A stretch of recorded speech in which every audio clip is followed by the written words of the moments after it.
नमस्कार। अब हम पिछले लेक्चर में जैसा कि हमने राष्ट्रीय शक्ति के बारे में विचार विमर्श किया था, आज हम राष्ट्रीय शक्ति के तत्वों का अध्ययन करेंगे, उस पर विचार विमर्श करेंगे। पिछले लेक्चर में थोड़ा बहुत मैंने बताया था कि भाई विभिन्न विद्वानों ने राष्ट्रीय शक्ति के अनेक तत्वों का वर्णन विश्लेषण किया है। उनमें जो भी तत्व हैं वो इस प्रकार हैं। तो पहला जो तत्व है राष्ट्रीय शक्ति का या अवयव, वो है भूगोल। भूगोल राष्ट्रीय शक्ति के विभिन्न तत्वों में सबसे स्थायी तत्व माना जाता है, और जो जियोपॉलिटिक्स यानी भू राजनीति के जो विद्वान हैं उनका ये मानना है कि शक्ति का मुख्य स्रोत ही भूगोल है। किसी राष्ट्र का भूगोल ही उसके शक्ति को प्रदर्शित करता है। जैसा कि एक बार नेपोलियन बोनापार्ट ने कहा था कि किसी देश की विदेश नीति उसके भूगोल के द्वारा निर्धारित होती है।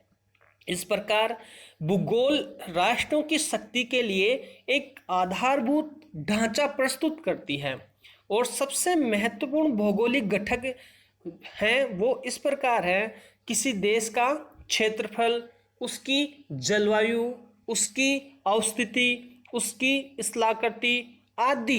ये कारक किसी देश को शक्तिशाली या कमजोर बनाने में अपनी महत्वपूर्ण भूमिका अदा करती हैं। यदि हम इनका विस्तार से वर्णन करें तो सबसे पहले हम देखते हैं क्षेत्रफल। क्षेत्रफल किसी देश को शक्तिशाली बनाने में अपना महत्वपूर्ण योगदान देता है। जिस प्रकार हम किसी एक एग्जाम्पल के माध्यम से इसको समझने का प्रयास करते हैं कि सन 1937 और 1945 में जापान चीन को उसके विशाल क्षेत्रफल के कारण नहीं हरा सका, और अपने बड़े आकार के कारण ही रूस ने सन 1912 में नेपोलियन के विरुद्ध और द्वितीय विश्व युद्ध के समय नाजी जर्मनी के विरुद्ध सफलतापूर्वक अपनी रक्षा की। यानी दूसरे शब्दों में हम यह कहें कि जो बड़े क्षेत्रफल वाले देश हैं वो आक्रमणकारी राष्ट्र के सामने आत्मसमर्पण किए बिना पीछे हट सकते हैं। यदि शक्तिशाली देश आक्रांत देश का विशाल आकार हो तो भी उसको कुचल नहीं सकता, क्योंकि आक्रमणकारी के सामने ऐसी बहुत सारी कठिनाइयां आती हैं, जैसे संचार की, यातायात की, आवश्यक वस्तुएं उपलब्ध कराने की आदि की जो समस्याएं हैं, उसके चलते आक्रमणकारी देश उसको, जिसका क्षेत्रफल ज़्यादा होता है, उसको हरा नहीं सकता। इस प्रकार हम यह कह सकते हैं कि आधुनिक विश्व की जो महानतम शक्तियां हैं, अमेरिका, रूस, इनका क्षेत्रफल बहुत ही बड़ा है। इस प्रकार बड़े क्षेत्रफल वाले देशों को महाशक्ति का दर्जा मिलने की अधिक संभावना रहती है, क्योंकि जिन देशों का क्षेत्रफल एकदम छोटा है, जैसे लग्जमबर्ग, भूटान, नेपाल, स्वीडन आदि देश, महाशक्ति बनने का कभी भी सपना संजो नहीं सकते। लेकिन इसका अभिप्राय यह नहीं है कि राष्ट्रों का आकार मात्र उनकी शक्ति के निर्माण के लिए पर्याप्त है। इसका अभिप्राय केवल यह है कि किसी भी देश का जो क्षेत्रफल है वो उपयोगी होना चाहिए। जैसे जंगलों से भरा ब्राजील, रेगिस्तान से भरा ऑस्ट्रेलिया, जमे हुए बर्फ का वीरान क्षेत्र वाला कनाडा, ये बड़े राष्ट्र तो हैं, लेकिन उनकी राष्ट्रीय शक्ति में बढ़ोतरी नहीं होती। कनाडा और ब्राजील आकार की दृष्टि से विश्व के तीसरे और चौथे राष्ट्र हैं, लेकिन की दृष्टि से वो इतने शक्तिशाली नहीं हैं। इस प्रकार हम देखते हैं कि किसी भी देश का क्षेत्रफल उपयोगी होना अति आवश्यक है। इस प्रकार क्षेत्रफल एक और तो बड़ा शक्ति प्रदान करता है, और दूसरी ओर शक्ति आकार को प्रदान करती है। इस प्रकार हम देख सकते हैं कि विशाल क्षेत्रफल आकार से कोई राष्ट्र शक्तिशाली तो नहीं बनता, लेकिन यदि क्षेत्रफल उपयोगी है तो वह अधिक जनसंख्या को, सेनाओं को, औद्योगिक संस्थानों को, प्राकृतिक संसाधनों की बाहुल्यता आदि को बढ़ाती है। तो क्षेत्रफल की राष्ट्रीय शक्ति में महत्वपूर्ण भूमिका है। दूसरा कारक है वो है जलवायु। एक विद्वान है हंटिंगटन लिखते हैं कि जहाँ भी सभ्यताएं उत्कर्ष हैं, एक विशिष्ट प्रकार का मौसम व्याप्त है। अतीत में उसी प्रकार का मौसम उन स्थलों पर व्याप्त रहा जान पड़ता है जहाँ महान सभ्यताएं उठी हैं। इसलिए ऐसा मौसम महान प्रगति की आवश्यक शर्त जान पड़ता है। इस प्रकार कह सकते हैं कि विश्व के बड़े राष्ट्रों का विस्तार बहुत हद तक मौसमी परिस्थितियों द्वारा तय होता है। जलवायु अत्यंत प्रभावी भौगोलिक तत्व है जिसका देश के उत्पादन पर, सार्वजनिक स्वास्थ्य पर, चरित्र पर व्यापक प्रभाव पड़ता है। भूगोल मूलक राजनीति के विद्वानों का यह मानना है कि कोई भी राष्ट्र महाशक्ति बनने की आकांक्षा केवल उस समय कर सकता है जिस समय उसकी जलवायु समशीतोष्ण हो। यह एक भौगोलिक तथ्य है कि आज के सभी शक्तिशाली राष्ट्र शीतोष्ण कटिबंध में हैं। प्रायः यह भी माना जाता है कि ठंडे जलवायु वाले देशों के लोग गर्म जलवायु वाले देशों के निवासियों की अपेक्षा अधिक कर्मठ और परिश्रमी होते हैं। जलवायु की विषमता के कारण सहारा, जिसका आकार संयुक्त राज्य अमेरिका के बराबर है, वीरान रेगिस्तान बनकर मानव निवास के लिए अनुपयुक्त हो गया है। इस प्रकार किसी भी राष्ट्रीय शक्ति के संदर्भ में जलवायु के प्रभाव को सीमित रूप से स्वीकार किया जाता है। जलवायु एक सापेक्ष तत्व है। तीसरा जो कारक है वो है स्थलाकृति। किसी भी राष्ट्र की शक्ति को निर्धारित करने में उसकी स्थलाकृति जलवायु से भी अधिक आवश्यक होती है। यथार्थ में किसी राष्ट्र की जलवायु वहाँ की भू आकृति द्वारा निर्धारित होती है। सर्दी, गर्मी, वर्षा, तापमान, वायु का बहना आदि सभी कुछ वहाँ की स्थलाकृति के आधार पर ही निर्धारित होते हैं।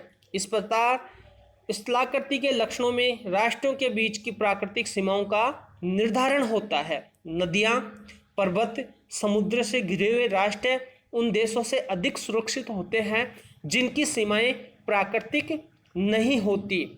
इस प्रकार स्थलाकृति से कुछ राष्ट्रों को स्वतः ही बंदरगाह उपलब्ध हो गए हैं जिससे वो व्यापारिक दृष्टि से संपन्न बन गए। इस प्रकार हम देख सकते हैं स्थलाकृति का भी महत्व अपनी जगह है, लेकिन वर्तमान समय में आज स्थलाकृति का उतना महत्व नहीं रहा, क्योंकि जिस तरीके से संचार के साधनों का विकास हुआ है, यातायात के साधनों का विकास हुआ है, उस प्रकार देखते हुए स्थलाकृति आज उतने महत्वपूर्ण नहीं है। नेक्स्ट जो फैक्टर है वो है अवस्थिति, लोकेशन। एक विद्वान है पामर एंड परकिंसन, वो लिखते हैं कि प्रादेशिक स्थिति एक राज्य की संस्कृति और अर्थव्यवस्था को प्रभावित करती है, उसकी सैनिक और आर्थिक शक्ति पर भी व्यापक प्रभाव डालती है। इस प्रकार हम देखते हैं कि एक देश की अवस्थिति वहाँ की राजनीति और युद्ध कौशल का निर्धारण करने में भी सहयोग देती है। किसी भी देश की जलवायु इस बात पर निर्भर करती है कि उसकी अवस्थिति भूमध्य रेखीय है अथवा विषुवत रेखीय है, इन दोनों या फिर इन दोनों के बीच में। यह राष्ट्र की अवस्थिति पर निर्भर करता है कि यहाँ क्या उत्पादन हो सकता है, कौन कौन से खनिज पदार्थ मिल सकते हैं, औद्योगिक विकास की क्या क्या संभावनाएं हैं। इस प्रकार यदि हम एग्जाम्पल से समझे कि ब्रिटेन, फ्रांस और संयुक्त राज्य अमेरिका को अटलांटिक महासागर पर अवस्थित होने का बड़ा लाभ मिला है। इसी प्रकार अवस्थिति और विदेश नीति में घनिष्ठ संबंध रहा है। अवस्थिति का किसी न किसी रूप में राष्ट्र की नीति पर प्रभाव पड़ता है। अवस्थिति से ही जियोपॉलिटिक्स यानी भू राजनीति का चलन हुआ है। भू राजनीति के विद्वानों का मानना है कि राज्य की विदेश नीति उसके भूगोल के अनुसार ही निर्धारित होती है। तत्व है दूसरा तत्व है प्राकृतिक संसाधन। राष्ट्रीय शक्ति के निर्माण का दूसरा महत्वपूर्ण तत्व राष्ट्र के प्राकृतिक संसाधन होते हैं। प्राकृतिक संसाधन प्रकृति में उपलब्ध उपयोगी सामग्री और पद्धति को कहते हैं। प्राकृतिक संसाधनों में मुख्यतः खनिज, ईंधन, भूमि से प्राप्त अथवा निकले पदार्थ जैसे कोयला, तेल, वनस्पति आदि आते हैं। जब हम प्राकृतिक संसाधनों के महत्व पर विचार करते हैं तो हमारी मान्यता यह कदापि नहीं है कि एक राष्ट्र है जिसका भूभाग प्राकृतिक साधनों की संपदा से संपन्न हो तो अंतर्राष्ट्रीय रंगमंच पर महत्वपूर्ण भूमिका अदा करे ही। यह तर्क भी हमारा नहीं है कि प्राकृतिक साधन ही एकमात्र महत्वपूर्ण निर्धारक कारक हैं, बल्कि हमारी मान्यता तो ये है कि किसी राष्ट्र को शक्तिशाली बनने और बने रहने के लिए प्राकृतिक संसाधनों तक पहुंच जरूरी है। एक विद्वान है मार्गेंथाउ, उनका मानना है कि किसी राष्ट्र की अन्य राष्ट्र से संबंधित राष्ट्रीय शक्ति के संदर्भ में सापेक्ष रूप से एक अन्य स्थायी तत्व उसके प्राकृतिक संसाधन होते हैं। इस प्रकार प्राकृतिक संसाधन किसी भी राष्ट्र की पूंजी कहे जा सकते हैं। प्राकृतिक संसाधन प्रकृति द्वारा प्रदत्त उपहार है।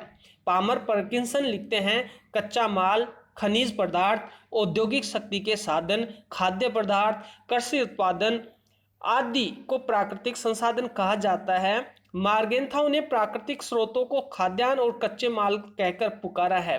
प्राकृतिक स्रोतों को या प्राकृतिक संसाधनों को 3 वर्गों में बांटा जा सकता है: खनिज पदार्थ, वनस्पति उत्पादन और जीव जंतु। यदि हम खाद्य सामग्री की बात करें तो वनस्पति उत्पादन, जीव जंतु को खाद्यान्न शीर्षक के अंतर्गत लिया जाता है। खाद्य पदार्थों में कपड़ा, कपास, रबड़, लकड़ी, लुगदी, बांस, दूध, ऊन, सिल्क, तेल, हाथीदांत आदि प्रमुख है।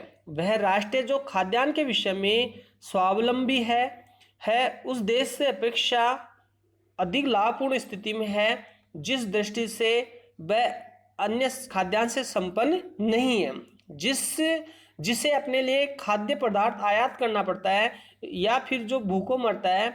इस कारण खाद्यान्न की भी महत्वपूर्ण भूमिका अदा की जाती है।